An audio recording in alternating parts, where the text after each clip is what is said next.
Monday morning, President Trump urged people to show support to El Paso and Dayton, Ohio, also doubling down on the importance of mental health when it comes to firearm purchases. KETK's Annalise Coble right now is here with more on the red flag law President Trump proposed. Annalise.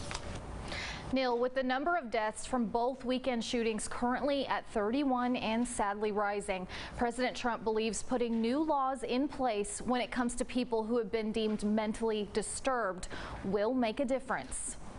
Mental illness and hatred pulls the trigger, not the gun. A sentiment President Trump shared to explain the need for reform of our current mental health laws. Better identify mentally disturbed individuals who may commit acts of violence and make sure those people not only get treatment, but when necessary, involuntary confinement.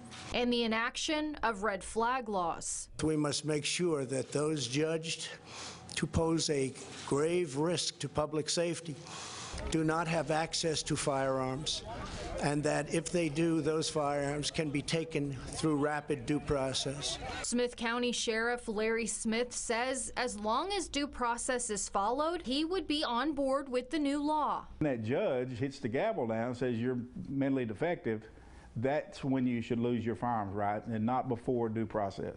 While it's unclear if the El Paso shooter had a history of mental illness, state experts say Texas is in need of help. Texas ranks one of the highest in the need for mental health. And here in Smith County, health experts say awareness is key. I think it's really important that we just raise people's awareness of this issue, make people more comfortable in talking about it. In order to recognize the signs of mental health issues and possibly keep guns out of the wrong hands.